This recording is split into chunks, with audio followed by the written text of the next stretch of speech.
Alam mo, nakakamiss dito, no? Yung show na normally ginagamit dito ni Super Yoshi. At so, isa rin siya sa mga masasabi ko na makikita malupit no, pagdating sa show. Bukod kila Brusco, bukod sa ibang mga players, di ba? Grabe si Yoshi.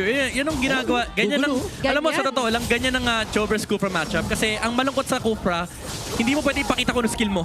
Laban sa Cho, kasi yun lang, may kasamang James Punks, boss. Yun lang, okay? Ay, wow! What?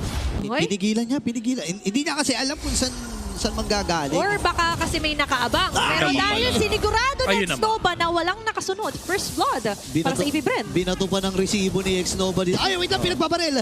Netsky and si Ryzen ang nakakuha ng kill. Ang sama nito kasi first kill ay napunta kagad dun sa jungle. Oo nga, kay Ryzen pa. Ganda nung ganda nung ginawa ni Yoshi kanina kasi super important yan yung Cho to Kufra matchup.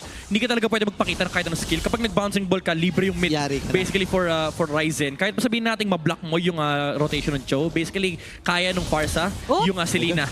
Hoy! Hoy! Hindi tumama ang yung pagtalon dito ni Xnova at namatay kagad si Aqua. Hindi natin na-expect to kasi dapat tahimik nga lang actually yung mga mid laners natin. Pero mainit ang aksyon na Kasi alam nila walang bouncing ball eh. Walang Libre yung bouncing. Cho. Oo. Kumbaga makakagalaw ng payapa dito yung Smart Omega hanggat level 1 pa yung Kufra. This time around level 2 na. So baka mag-settle na yung dalawang team natin na parang, oh guys may parehas tayo may kill threat. Relax lang tayo sa mid. Pa level 4 lang natin yung mga jungler natin. Pero that benefits actually Smart Omega. Kasi ngayon, magle-level 4 yung Hayabusa. Siya yung pwedeng gumawa ng action dito sa mid.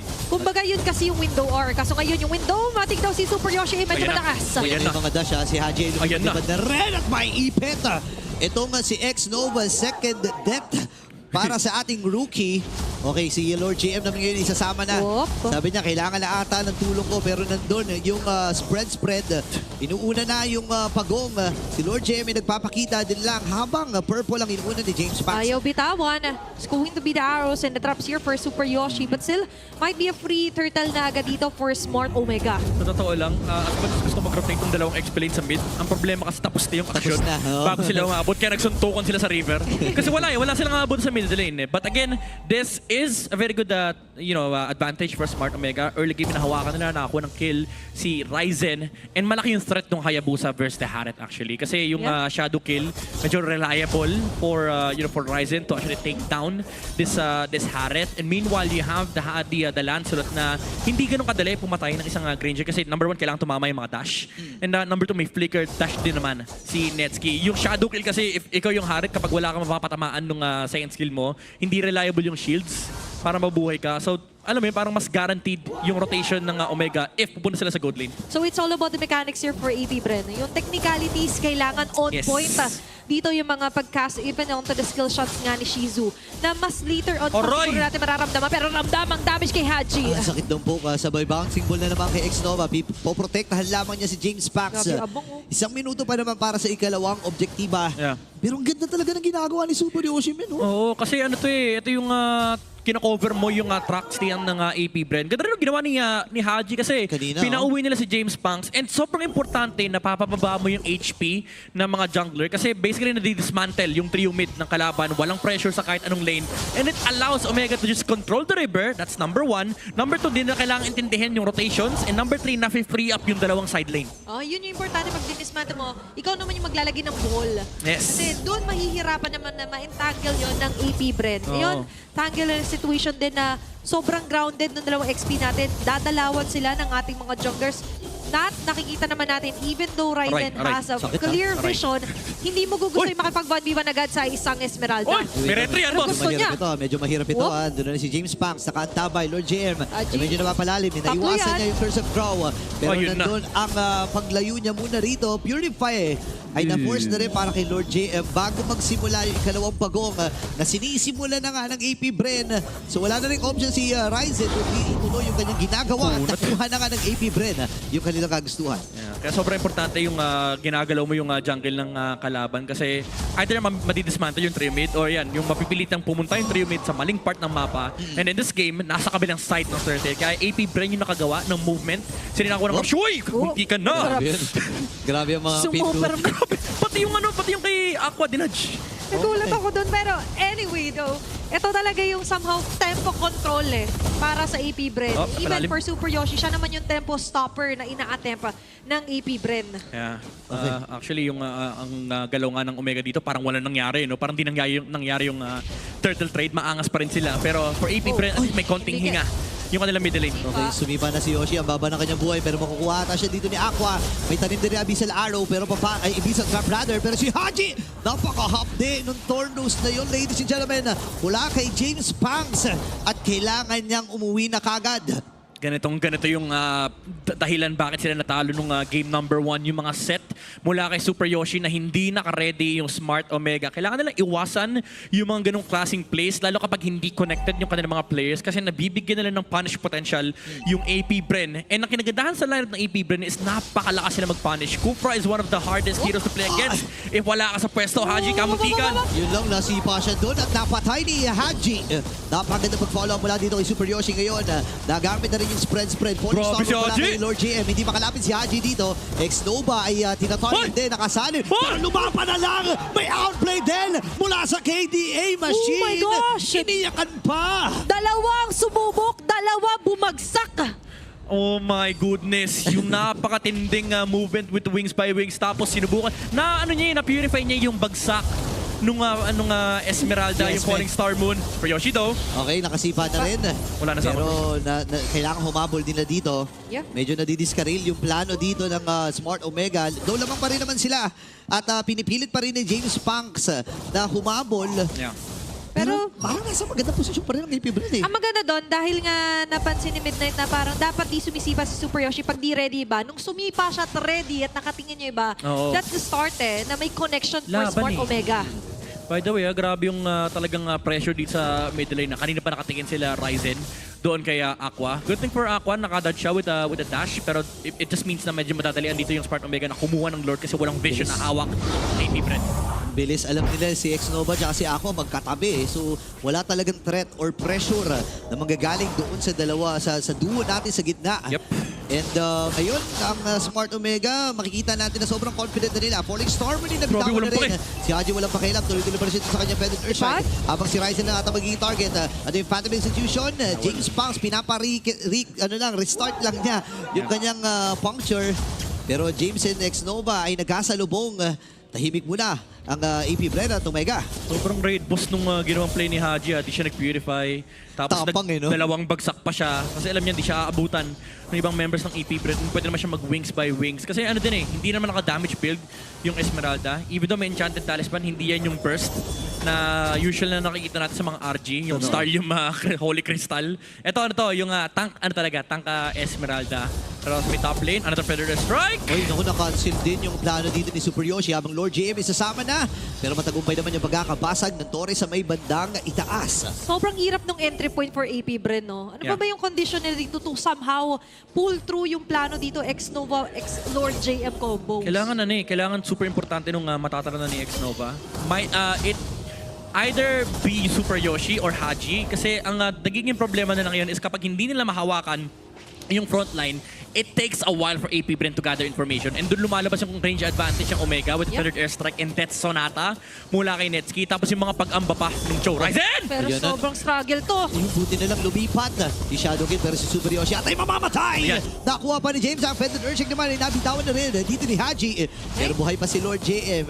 Lalayo na muna dito ang AP Bren. Pero nakaka-chepi-chepi sila ng mga kills ha. Okay, they've got their first condition. What's next for AP Bren? Kailangan naman na magamit nila yung Kufra dito para gapangin nila yung mga bush. Next stop, si James. Yung glue naman yung next na problema dito ng AP Bren. Kaya kailangan na sama-sama pa rin talaga yung kanilang lineup. Medyo hirap sila maghiwa-hiwalay. Pero at this point, medyo kailangan nilang gawin yun. They have to start a slow push. Kontrolin nila yung wave dito sa may mid lane as well. But for Smart Omega, again, yung advantage na meron sila dito is pwede nilang hawakan yung bush magdamag. Yung range Okay, cool. advantage with Haji. Ayun Oy! na, covered! Pumasok din na hindi umabot yung Tyrant's Revenge.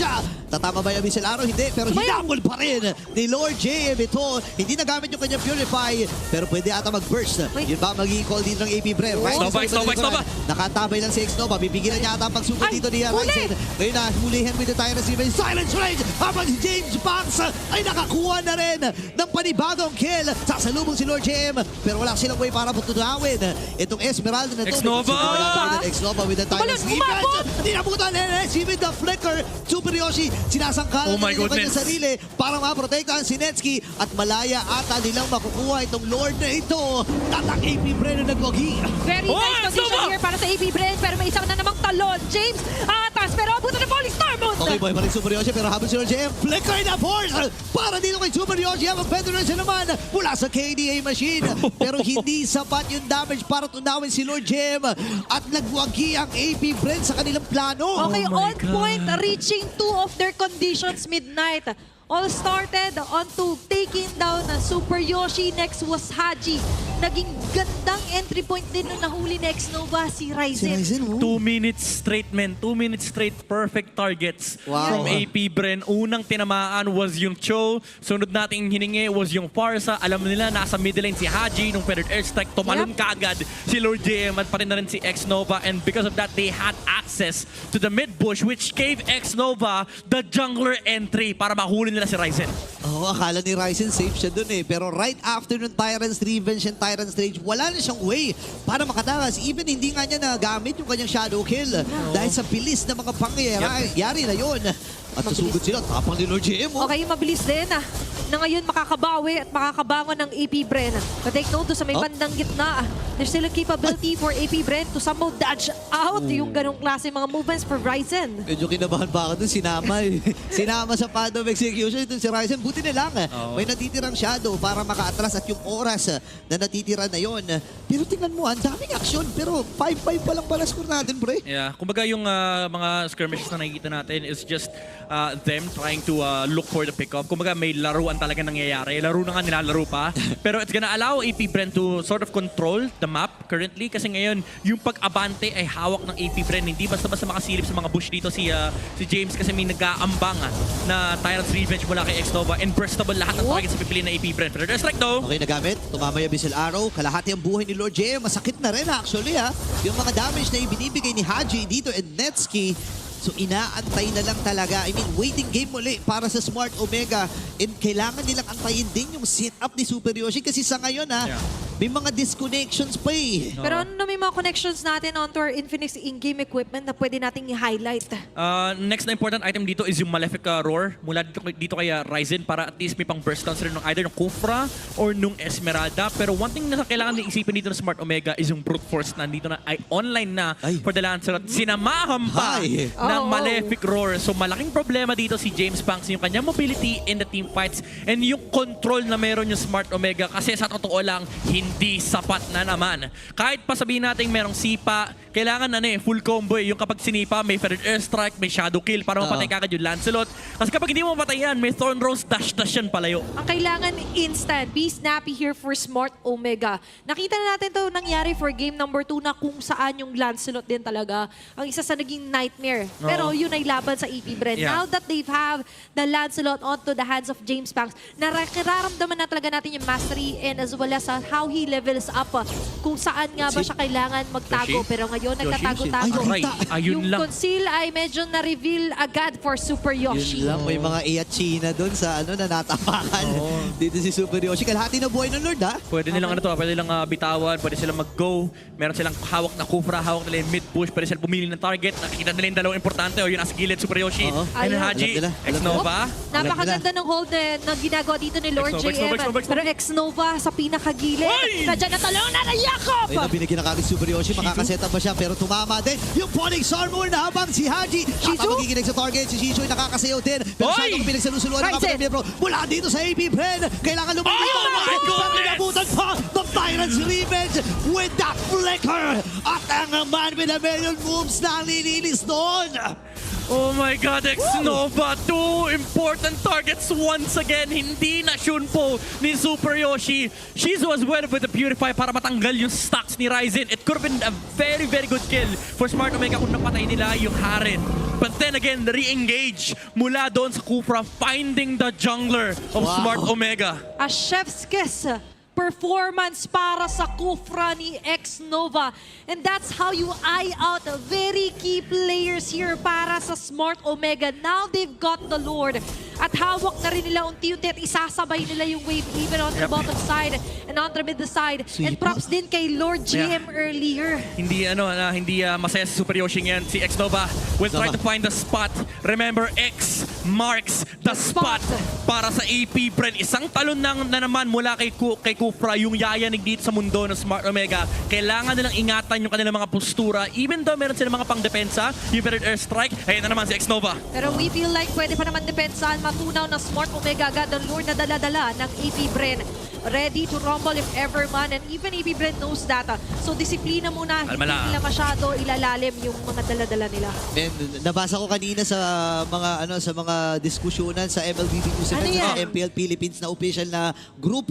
May mga discussion na kagad sila sa mga best na rookie. No, Oh. si Purge ay kasama sa best rookie dahil sa performance niya kahapon. Men, isa to sa mga listahan. Kaya nga Xnova. Men, kinikilig ako kasi yung mamaya natin, literal 4 doon. Pero- 4 doon galing MDL, pero focus muna tayo dito kasi yung Smart Omega, kanina pa nila problema. Ito si Xnova, ikaw, pumasok ka dito, malaki ka kagad problema. Ikaw Ikaw, Xnova. Kakarating mo lang, Masyado kang magaling, This is what we're talking about, na maganda yung mixture talaga kapag nagmi-mix and match ka, Yes. what works best. Na nakita natin for the improvement for AP Bren, naglagay sila ng magte-take charge at magte-take ng Oo. magandang foundation, which is si Aqua. Yeah. All throughout, even no sabihin natin hindi naman instant yung nagiging burst ng isang Selena, Yeah. but technically speaking, ang gandang way of stopping yung mga advances Super Yoshi sa araw. Ang ganda kasi parang ang fresh nung POV ng AP Bren. You have that experience from Aqua. And then yung rookie ni Jitters na ni Xnova, hindi natin nakikita kasi parang hindi siya nadidiskaril. Kumbaga kung nababalo dito yung Smart Omega, ang dami nangyayari. Si Xnova kanina, focus lang sa Focus goal. lang. Sabi ng team ko, patayin ko lang yung Cho. Sige, papatayin ko yung Cho. Nung nakita na niya yung Hayabusa, doon na lumabas yung yung dugong MDL niya. Nilabas niya yung lakas niya. Sabi niya, pag patay jungle, pre. Wala akong magagawa eh. Oo. Tsaka I mean, yung proper targeting din ni Xnova ay sobrang ganda. Yes. No, kasama pa nung sobrang saktong Abyssal Arrow. Actually, pwede nga magpalit-palit sila dito pag tumama yung Abyssal Arrow, tsaka niya talunan. Talunan. Pag tumama yung talon, tsaka mag-Abyssal Arrow. So, Yep. depende sa mga mix and Grabe. matches dito ng AP Bren. Whichever works best. Ang sipag mag-check push ni Xnova. Kanina pa niya pinapurse yung mga bush na yan, no? tamang trabaho lang. Sabi niya, ganito kasi yung mga napaparod ko last season eh. Ayan. Lahat ng bush check nila eh. Kasi nga, sa Kufra, kailangan gapangin mo lahat ng Tama. pwede mong tignan. Gapang malala. At yun yung gumagana, so why change it? Ayan, Ngayon, ayan, for ayan, Smart Omega, what should they change? Kasi technically speaking, nakakasabay sila, bababa ngayon yung ating kill score, by the Yeah. way, midnight eh. Medyo masakit for Smart Omega. Natanggapin to pero kailangan may magpakamatay para makita nila yung Kufra. Kailangan may mag-sacrifice. Yes, Yeah. kailangan nila bigyan ng avenue dito yung Farsa pati na rin yung Hayabusa kasi kapag ginagawa mo to, ang dali mag-check ng bush oh. Na-clear nila yung mid lane pero ito gagapang yan kasi wala kang ulti, Wala. mababa HP ng glue. Eh ngayon, tignan nyo yung hawak na bush ni Xnova. Naku po, Ganda. Si James. si James pwedeng talunan! Si James sana Ay, magiging mapaburst! targeted. Dito na napakabilis! Shizu with a kill! Grabe yun. At si Lord JM nag-freestyle yung moves pa. Ano ba, nag-winter crown pa, pre? Kung tinama ka doon, overkill na yun eh! Ang ganda ng macro ng AP Bren. Alam mo yung pag-viewer ka, pag alam mo yung next na mangyayari, mapipredict mo eh. Eh, ang malapit nun yung AP Bren, di nila kita yung nakikita natin. Oo. Pero basically, sabi nila, pwede to eh. Kung, Bigyan na. kung pwede lang ma-double kill ang isang tao, Oh, double dead. Na double deads, may abonado pa dun sa buhay niya. Pati men. yung mga glulets na matay eh. nagulat din si James actually, and yung right, minimension mo pa lang na napakaganda ng posisyon doon Oo. ni Xnova. And exactly what happened, na play out yung plan well here para sa AP Bren. Yes. Now the Lord will be marching on to the top side. Malaking problema na naman to para sa Smart Omega. Oo. But technically speaking, aabot naman dito ang buhay ni James. Imagine mo yung threat ng yung threat ng AP Bren ngayon, pati yung mga longs na matay. Long po yun guys, hindi glulets. Joke lang yung glulets. Long talaga pangalan nun. Yung Oy, naman, yun naman. Mamaya Abyssal Arrow, pasok din. Ito si Lord JM. Sila. Pero chichilan sila. Fender Nurse ay nabitawan na ni Ay, Haji. di Pero chill. libre target. Oh, chill. At dito, kaya nga mag-wings by wings ni Haji. Tawag si Xnova, pero may ibit din natin Super Yoshi. Habang si Oh, Haji. din. Naku, 5 miyembro. Nagsalo to sa kanyang shadow kill. Alam nila na nabuubusan na ng kits. Isa Team pa. of Smart Omega, round number 2. Sabi ng AP Bren. James dito ay sasalubog din. Xnova. Doon ang kanyang mga pokes. Xnova! Pirates Riven and Pirates Rage combo, ladies and gentlemen. At ang AP Bren, ready na maglinis. Ang barangay ay nire-raid na nila. At sila magwawagi sa laban na ito. Ang mas pinalakas, AB Bren getting the final game with a 2-1 score laban sa bagong